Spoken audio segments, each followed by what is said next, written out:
కోస్తాంధ్రకు వార్దా తుఫాన్ ముంచుకొస్తోంది. అతి తీవ్ర తుఫాన్ గా మారిన వార్దా గంటకు 18 కిలోమీటర్ల వేగంతో కదులుతోంది. ఇప్పటికే తీరం వెంబడి గాలుల తీవ్రత కూడా పెరిగింది. దీని ప్రభావం ప్రకాశం, గుంటూరు, నెల్లూరు, కృష్ణా, చిత్తూరు జిల్లాలపై ఎక్కువగా ఉంటుందంటున్నారు వెదర్ ఎక్స్పర్ట్స్. అన్ని పోర్టుల్లో 3వ ప్రమాద హెచ్చరికలు కూడా జారీ చేశారు. వార్దా తుఫాన్ కు సంబంధించి వాతావరణ శాఖ అధికారితో మా ప్రతినిధి శ్రీనివాస్ ఫేస్ టు ఫేస్. తుఫాను ప్రస్తుతం అతి తీవ్ర తుఫానుగా మారింది. అది చెన్నై దగ్గర ఎక్కడ తీరం దాటుతుంది, దీని ప్రభావం ఎప్పటి నుంచి మొదలవుతుంది అనే అంశాలపై మనతో మాట్లాడేందుకు వాతావరణ శాఖ డ్యూటీ ఆఫీసర్ ఉన్నారు. సార్, దీని ప్రభావం ఎట్లా ఉంటుంది, తీరం దాటే అవకాశం ఉంది? ప్రస్తుతం ఇది నెల్లూరుకి 520 కిలోమీటర్లో తూర్పు ఆగ్నేయ దిశగా కేంద్రీకృతమై ఉంది. ఇది రేపు సాయంత్రం లేక మధ్యాహ్నం లేదా రేపు సాయంత్రం చెన్నై వద్ద తీరం దాటే అవకాశం ప్రస్తుతం అంచనాల ప్రకారం ఉంది. తీరాన్ని దాటే సమయంలో నెల్లూరు, ప్రకాశం జిల్లాల్లో గాలి ఎక్కువగా ఉండే అవకాశం ఉంటుంది. ఇప్పుడు తీరం నుంచి చెన్నై నుంచి విశాఖపట్నం నుంచి తీరం నుంచి లెక్కలు వేస్తే కిలోమీటర్ల రూపంలో ఎంత దూరంలో ఉంది సార్? నెల్లూరు నుంచి 520 కిలోమీటర్ల దూరంలో ప్రస్తుతానికి తూర్పు ఆగ్నేయ దిశగా కేంద్రీకృతమైంది. రేపు సాయంత్రానికి చెన్నై దగ్గర తీరం దాటే అవకాశం ఉంటుంది. అయితే వెదర్ ఈరోజు సాయంత్రం నుంచి వర్షాలు పడే అవకాశం ఉంటుంది. ముఖ్యంగా మన ఆంధ్రప్రదేశ్లో అయితే Nellore, Prakasam, Krishna, Guntur, south and southern districts దీని ప్రభావం ఎక్కువగా ఉంటుంది.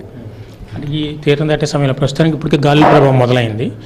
అలాగే తీరం దాటే సమయంలో గాలి ప్రభావం ఎట్లా ఉంటుంది? ఇప్పుడు తీరం దాటే అవకాశం ఉంది. అది ఏంటంటే ప్రస్తుతం 40 నుంచి 50 కిలోమీటర్ల వేగంతో ఉన్నాయి.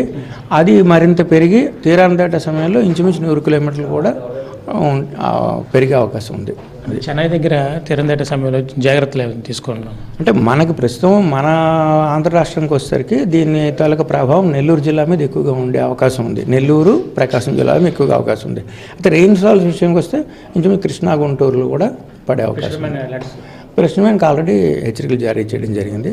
అదేవిధంగా తీరంలో ఉన్న పోర్టులన్నిటికీ కూడాను కృష్ణపట్నం, నిజాంపట్నం, వాటర్లో 3వ నెంబర్ హెచ్చరిక ఆల్రెడీ జారీ చేయడం జరిగింది.